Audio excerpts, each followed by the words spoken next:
तो हम सब वैश्य, आप ही शूद्र थे, आप ही अगले दिन वैश्य बन जाते हो, क्योंकि अब आप नौकरी कर रहे हो, व्यापार कर रहे हो, अपने परिवार का पालन पोषण कर रहे हो, समाज को टैक्स दे रहे हो, दान दे रहे हो, समाज का पालन है, सरकार का पालन है। अब आप ही सब क्या हो, वैश्य हो।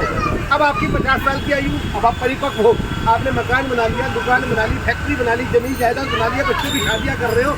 अब आपकी समाज में प्रतीक्षा है, अब आप सब क्षत्रिय हो, जो अब आपके पास राजपाट है, मकान है, दुकान है, फैक्ट्री है, अब आप क्या हो, क्षत्रिय है। राजपाट है ना, अब आप सब क्षत्रिय हो। अब आप हो गए 60 साल के, 70 साल के, रिटायर हो गए, बच्चे बिठा लिए, सारे पोते धोते कहानियाँ सुना रहे हो, अपने जीवन के अनुभव सुना रहे हो, अच्छे बुरे का भेद बता रहे हो। अब आप सब क्या, ब्राह्मण, अब आप सभी ब्राह्मण हो। तो क्योंकि ज्ञान मिल गया सबको। एक ही जन्म में शूद्र से ब्राह्मण तक की यात्रा करता है, लेकिन ब्राह्मण होकर के भी आपको मोक्ष की प्राप्ति हो सकती है। लेकिन ब्राह्मण में ज्ञान का अहंकार हो सकता है, क्षत्रिय में मान का अहंकार हो सकता है, वैश्य में दान का अहंकार हो सकता है। केवल शूद्र है जिसमें कोई अहंकार नहीं है, और जिसमें अहंकार नहीं है वही भवसागर से पार हो सकता है। इसीलिए भगवान कृष्ण ने केवल गोपियों को भवसागर से पार किया था। साक्षात वो शूद्र थी, शूद्र का मतलब अबोध थी, भक्ति में, भाव में, प्रेम में समर्पित थी, अपने साथ साक्षात शरीर वैकुंठ धाम को लेके गए और सब ज्ञानियों से कह दिया, जाओ ज्ञान की साधना करो, तुम तपस्या करो, तुम राज करो, तुम व्यापार करो। तो शूद्र तो भगवान को अति प्रिय है। निषाद राज को गले लगाया, शबरी के झूठे बेल खाए, किसी सन्यासी के, किसी महात्मा के झूठे बेल खाए, शबरी के खाए। शूद्रता का भाव था, अबोध था, केले के छिलके खा लिए।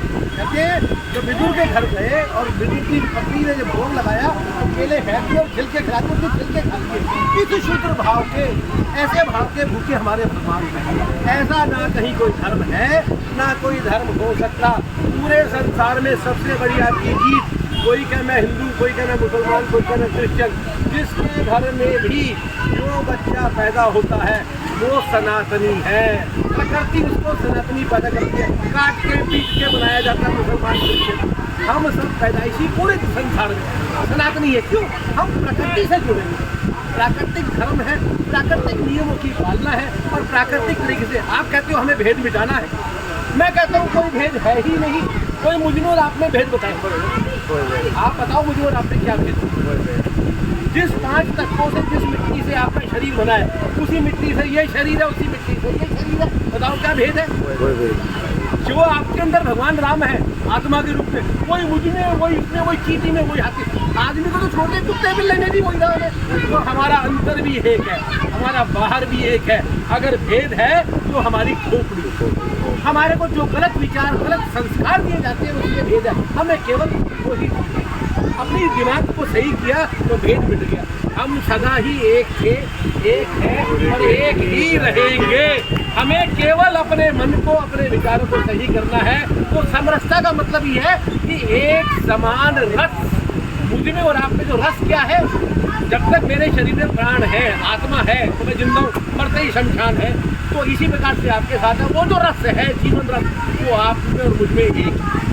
वही राम आपके भीतर बैठ के बोल रहा है, वही राम मेरे भीतर बैठ के बोल रहा है, वही राम जिंदल जी के भीतर बैठ के बोल रहा है। तो हम सब रोम रोम में राम रस है।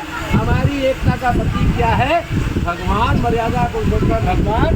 बोलो श्री रामचंद्र महाराज की जय। इन्हीं शब्दों के साथ मैं अपनी वाणी को विराम देता हूं।